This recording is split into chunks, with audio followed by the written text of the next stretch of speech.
learners, I'm excited to get an opportunity to read one of my favorite books to you.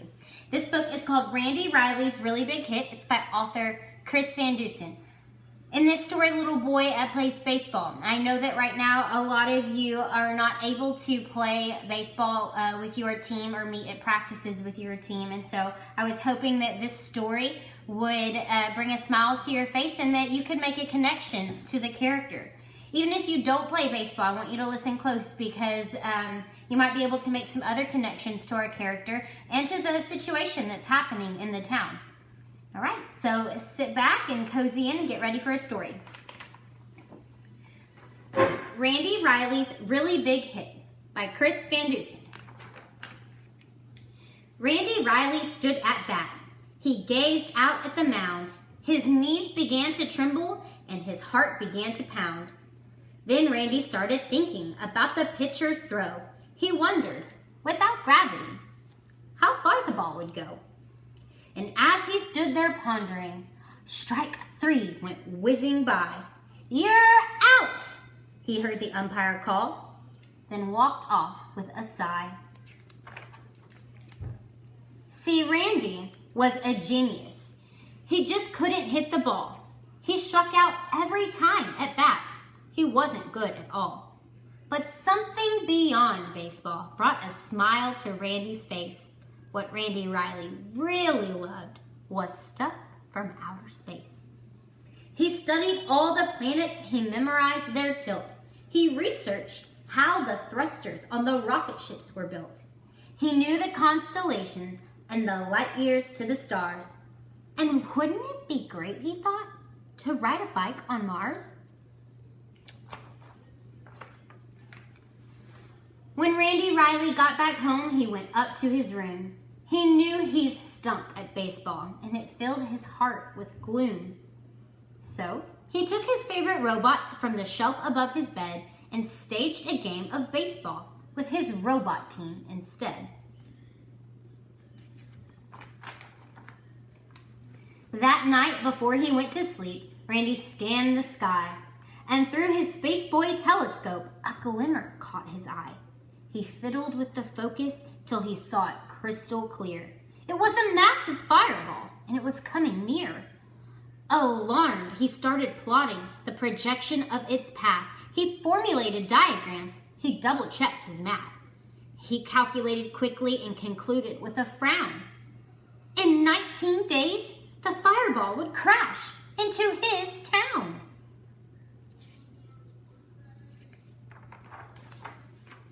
Randy Riley flew downstairs to warn his mom and dad.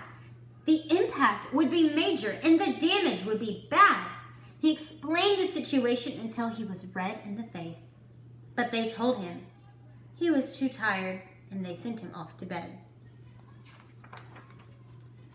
Poor Randy couldn't sleep at all. He thought the whole night through. By morning it was obvious just what he had to do.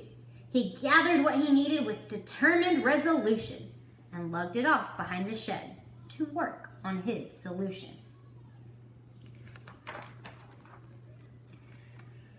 Randy toiled for 18 days while other kids had fun, but he was on a mission, so he worked till he was done.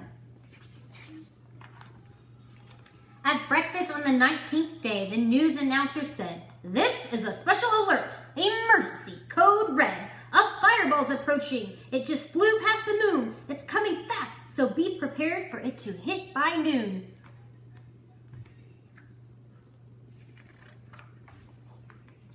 Everybody burst outside as fear and panic grew. But Randy ran back to the shed. He had a job to do. He grabbed the tarp and gave a tug. It slid off to reveal the mighty mammoth robot man he'd welded out of steel.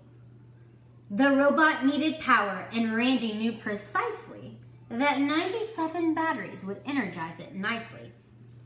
The eyes lit up the whinging word, "Step 1 now complete. So far so good," thought Randy. Then they thundered down the street. Step 2 of Randy's mission took place just south of town, in a section known as Millville, where he slowed the robot down. The robot ripped the smokestack off an old abandoned mill. Then Randy turned the throttle knob to march him up the hill.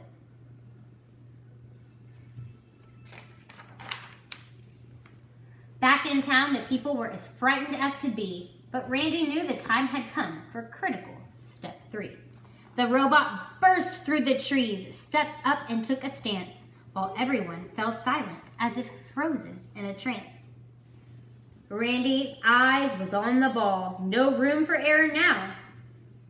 3, 2, 1, and flip the switch.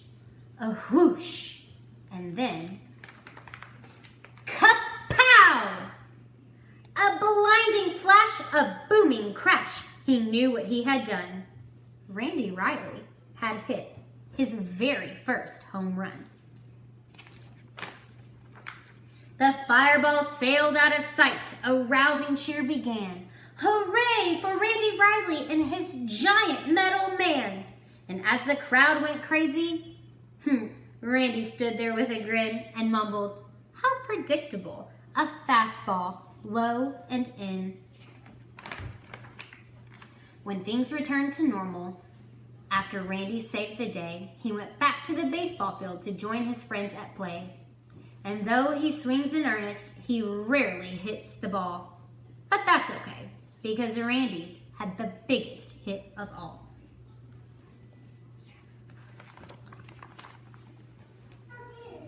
Thank you for listening, readers. I hope that you are enjoying your time at home. Remember to keep practicing reading on your own.